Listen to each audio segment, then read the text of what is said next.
네, 안녕하십니까. 언론에 나오지 않는 특별한 마감 시황 10월 26일자 시작하도록 하겠습니다. 방금 이제 국내 증시가 마감을 했습니다. 마감을 했는데 결과가 좋지 않았습니다. 코스피가 2027포인트로 마감하면서 1.75% 하락 마감했고 코스닥이 오늘도 많이 미끄러졌어요. 3.4% 하락 마감했습니다. 지금 니케이가 0.39%로 마감을 하면서 그렇게 크게 빠지지는 않았던 뭐 선방을 했죠. 그리고 중국도 지금 현재 4.4% 0.4% 정도 하락을 하 있는 상황입니다. 아시아 증시에 비해서 국내 증시가 오늘 너무 하락폭이 컸습니다. 그리고 지금 환율이 1141원 40번을 지금 돌파를 했습니다.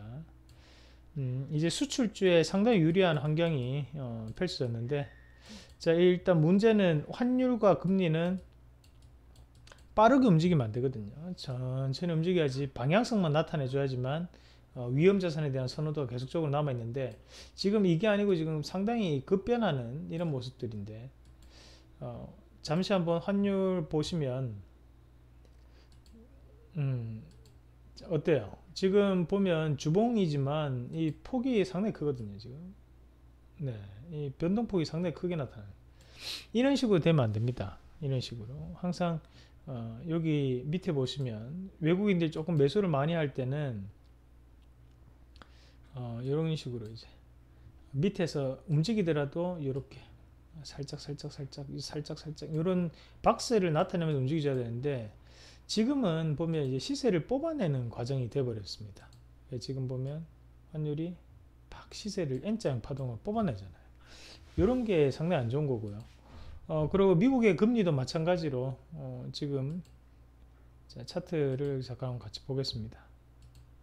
이게 지금 제가 보고 있는 화면이 이제 10년물인데 어때요? 10년물도 이 양적 완화를 계속적으로 하면서 계속 빠졌던 금리가 다시 한 번 더 지금 돌파를 해서 올라가는 시점이거든요. 30년물도 한번 같이 볼게요. 이 두 개를 우리가 장기 국채 금리라고 합니다. 10년물보다는 각이 조금 둔하지만 그래도 좀 살아서 올라가는 그런 형국입니다. 결국에는 미국의 양적 완화 자체가 미국 내에서는 상당히 긍정적인 영향을 미쳤지만 글로벌적으로 봤을 때는 상당히 악수였다는 겁니다. 실질적으로 이제 그 양적 완화 풀린 돈이 지금은 다시 한번 점진적인 미국 경제만 살려버리고 인상을 해버리니까 다른 여타 이머징 마켓이 지금 충격파가 상당하다, 그렇게 좀 볼 수 있겠고, 이 정도 이런 각이 언제 나타나냐면 상품에 대해서 한번 잠깐 한번 보실 텐데, 자, 상품을 잠깐 볼게요. 요거를 좀 설명을 해드려야 될 것 같아. 이게 중요하니까. 자, 원유 잠깐 보면 원유 WTI 국제 원유 보면 어때요? 여기 요때 20달러까지 한번 빠졌죠. 빠지고 난 다음에 2015년에 했는데 요렇게 이제 바닥을 찍고 반등이 나오는 상황이거든요. 이런 것들이 결국 이제 또 100달러까지 올라갈 수 있다는 거예요. 이게 근데 만약 100달러까지 올라와 버리면 이게 150달러까지도 한 번만에 시세가 또 슈팅이 나옵니다. 요게 이런 게 걱정이죠. 지금 보면 우리나라 자체에도 물론 문제가 있지만 글로벌적으로 조금 문제를 계속적으로 좀 찾아본다면 이 외국인들 입장에서는 투자할 수단이 상당히 많습니다. 우리는 주식이라는 이 투자 수단이 있지만 외국인들 같은 경우에는 주식도 있죠. 해지도 할 수 있죠. 그리고 지금 유가도 투자를 하거든요. 그리고 현물이 유가라든지 금이라든지 이런 부분에 투자가 많이 나옵니다. 그러면 지금 보면 원유 같은 경우에도 결국 이렇게 되면 이게 휩소가 되어버리는 거거든요. 그러니까 이런 게 문제라는 거죠. 그럼 외국인들은 위험 자산에 대한 선호도가 낮아지면 결국엔 제가 생각할 때는 유가 쪽으로 달려갈 확률도 상당히 높다. 이런 부분 조금 우리가 알아놓으셔야 되고, 지금 국제정서도 그렇잖아요. 이란과의 명확한 뭔가의 협상이 나오지 않고 있단 말이에요. 그렇다 보니까 이 중동 쪽에서 불안감을 가중시킨다는 것은 유가에 대한 상승을 의미하거든요.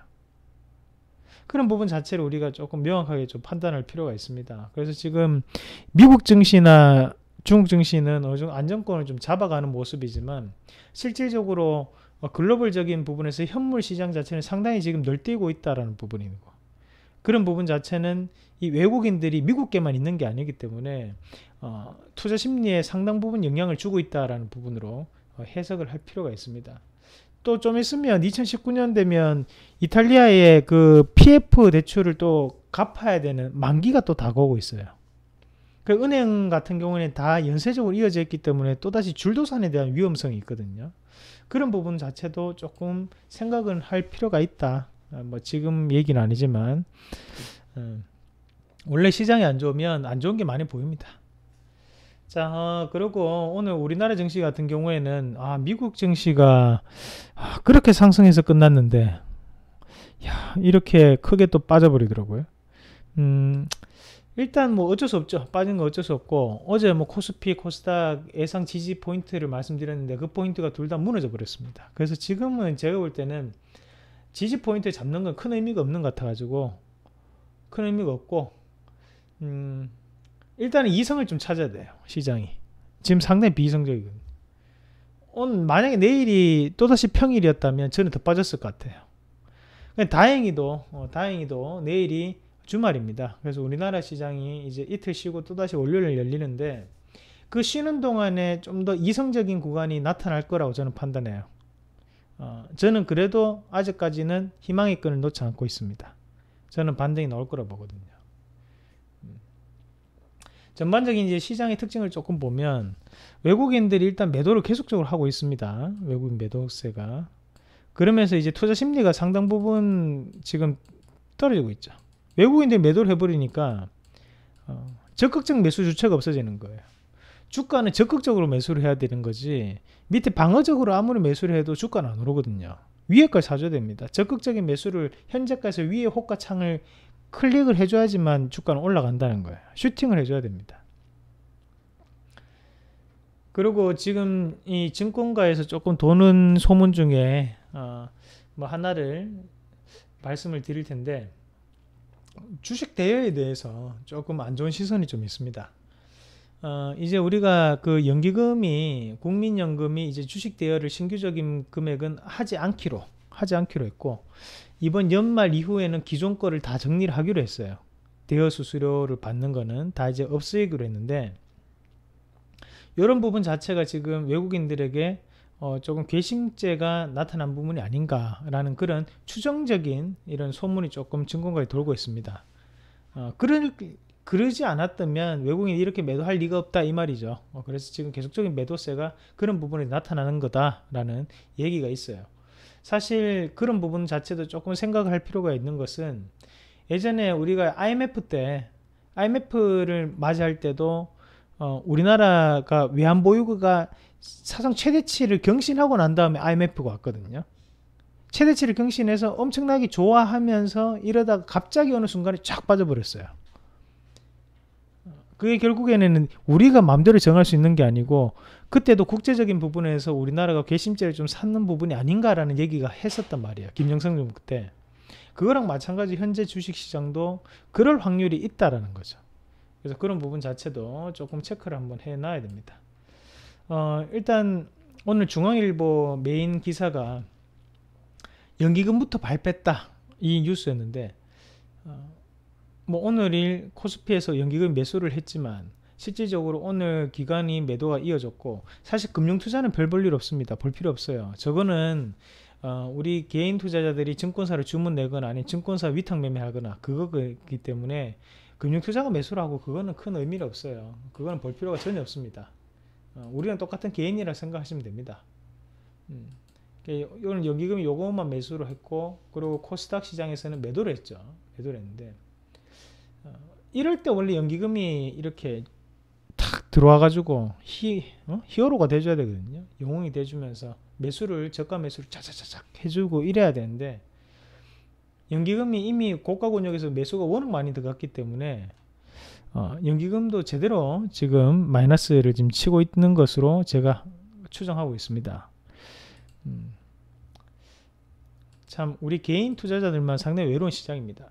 뭐 제가 오늘 그 생각이 좀 들었습니다. 제가 만약에 이 방송을 하지 않고 혼자서 하는 전문가였다면 마인드 컨트롤이 됐을까?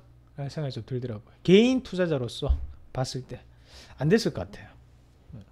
여러분도 혼자서 생각을 하면 이게 일어나지 않을 일까지, 불행한 일까지도 생각을 하게 되거든요. 그러지 마시고 이 방송 꼭 함께 하십시오. 여러분들이 제가 의지가 된다면 충분히 의지하세요.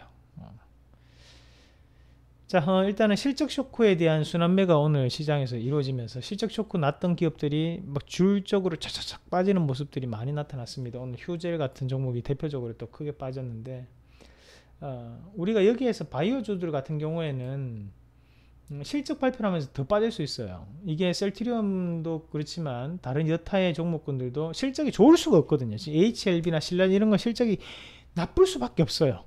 신약 개발하고 있으니까 실적이 없거든요. 없단 말이에요. 그러면 거기에 대한 대비를 미연해야 됩니다. 여기서 우리가 다른 여타의 바이오주도 마찬가지입니다. 이걸 꼭 기억하셔야 됩니다. 임상 1상과 3상에 대한 구분을 꼭 하셔야 됩니다. 1상과 3상을. 제가 그림 한 개를 조금 보여드리도록 하겠습니다. 자, 요 그림 잠깐만 한번 같이 보겠습니다. 자, 보시면 자, 임상 구간에 들어가고 1상 같은 경우에 수개월에서 1년이면 끝납니다. 이건 건강한 사람을 대상으로 하는 거예요. 건강한 사람. 그 다음에 2상은 뭐냐면 1년에서 2년 정도가 걸리고 한 100명에서 300명 기준으로 합니다. 그 3상은 3년에서 5년이고요. 1000명에서 5000명 기준으로 하는데, 여기에서는 환자들을 대상으로 해요. 2상부터. 병이 있는 사람. 그 3상은 병이 있는 사람을 더 많이 모으는 거예요. 이 모집 기간도 꽤 걸립니다. 이만큼의 그런 분포를 찾기가 힘들기 때문에 많이 모으기가 힘들단 말이에요. 그래서 이제 1상은 금방, 사실 요즘은 우리나라 같은 경우에는 거의 통과율이 한 90% 가까이 돼요. 이 3상이 3년 5년이거든요. 우리가 아는 그 신라젠의 팩사백이 2015년부터 했어요. 되려면 아직까지 멀었죠. 15, 16, 17, 18, 19 이제 결과가 나올 것 같다 하니까 주가가 올라갔던 거예요. 사실 지금 HLB의 라보세라닙 이런 거 마찬가지거든요. 그럼 여기서 우리가 생각하셔야 되는 것은, 3상을 하고 있다는 것은 투자 심리적으로 봤을 때 하방에 대한 경직이 이루어질 확률이 높다라는 거예요. 빠지는데 한계점이 있다는 거죠. 그런데 1상을 끝냈다, 2상을 끝냈다, 이런 거는 시간이 꽤 걸릴 수 있습니다. 하방에 대한 지지가 약할 수 있다는 거예요. 그것을 꼭 구분을 하셔야 됩니다. 내가 보유하고 있는 바이오나 내가 보유하고 있는 제약 종목군이 3상을 하고 있는지 2상을 하고 있는지 1상을 하고 있는지, 오늘 여기 제일 중요합니다. 꼭 이걸 꼭 챙겨야 돼요. 이거 다음에 어떻게 해야 되냐면 이제 식약처 허가를 받습니다. 그리고 이제 판매하고 생산하고 판매가 되는데, 여기까지 가기 위해서는 시간이 꽤 걸리거든요. 우리가 이거 총 합쳐가지고 한 10년을 봐요. 그 정도이기 때문에 우리가 이 기업이 뭘 하고 있는지를 꼭 살펴보셔야 돼요. 조금 자세하게. 그래서 실적이 지금 안 좋게 나오면 또다시 크게 휘청거릴 수 있는데, 거기에서 반등 나올 수 있는 것은 3상을 하고 있는 것은 그래도 반등 나오는데, 2상이나 1상은 이 한계점 자체가 좀 더 크게 나타날 수 있다는 거, 그 부분을 좀 기억을 하실 필요가 있겠습니다. 자, 그리고 이제 마지막으로 고가 대비 600포인트가 하락했다는 건데, 한번 같이 보시면 우리가 2600포인트를 찍고 난 다음에 지금 현재까지 약 600포인트 가까이가 하락을 해버렸습니다. 물론 그게 이제 1월달에 시작을 해서 10월달까지 계속적으로 빠지는 그런 흐름이 좀 나타났고, 실질적으로 이제 2011년 우리가 미국의 신용등급 강등이 나타났을 때 여기서 포인트가 2160이었거든요. 그리고 빠진 게 1644였어요.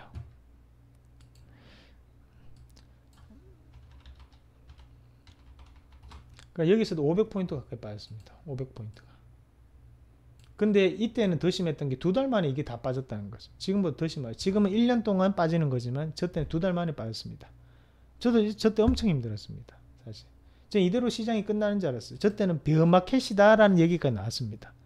우리가 상승장을 불마켓이라고 하락장을 베어마켓이라고 하거든요.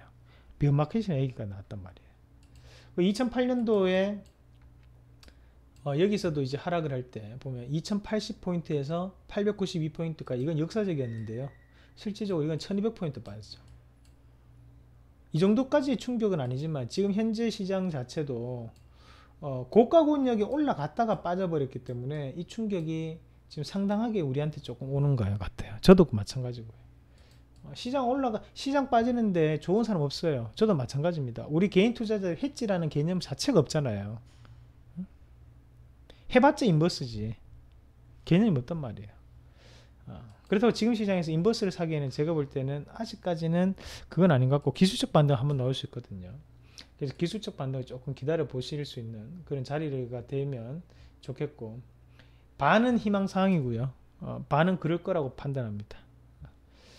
일단은 주말이 지나고 나면 시장이 조금 이성을 좀 찾을 거라고 저는 판단해요. 그래서 미국장이 어떻게 되든 간에 크게만 안 빠지면 월요일장에서는 우리나라 시장이 조금 반등이 좀 나타나지 않을까. 그래서 대형주 뭐 삼성전자나 방송에서도 얘기했던 게 뭐 현대차라든지 뭐 이런 종목군들도 반등이 조금 나타날 수 있는 여지가 있다라는 부분까지 말씀을 좀 드리도록 하겠습니다. 오늘 밤에 이제 요번 주 상당히 힘드셨을 텐데 주말 푹 쉬세요. 푹 쉬시고 잠이 보약입니다. 푹 주무시고, 저도 요번 일주일 잠을 못 잤어요. 걱정이 돼가지고 분석이 할 때 너무 까다롭더라고요. 또 조금 푹 쉬시고요. 다음에 월요일날 더 좋게 더 좋은 기분으로 그때는 올라가는 봉을 좀 볼 수 있었으면 좋겠어요. 우리나라 시장이 올라가는 것을 지켜보면서 그렇게 말씀을 드릴 수 있었으면 좋겠습니다. 자, 이번 주 수고 많으셨고 오늘 관심 종목은 없습니다. 전반적으로 오늘 시장도 너무 많이 빠졌기 때문에 대신 보유하고 있는 종목군들 조금 더 살펴보시고, 반등 나오면 비중 축소에 대한 부분을 지향할 수 있겠지만 지금은 반등 없이 빠진 거기 때문에 뭐 여기서 축소하기도 힘듭니다, 사실. 그래서 일단 저는 월요일장 반등을 한번 기대를 같이 여러분들과 해보도록 하겠습니다. 자, 수고 많으셨고 주말 잘 보내시고 다음 주 월요일날 다시 뵙겠습니다. 이상입니다.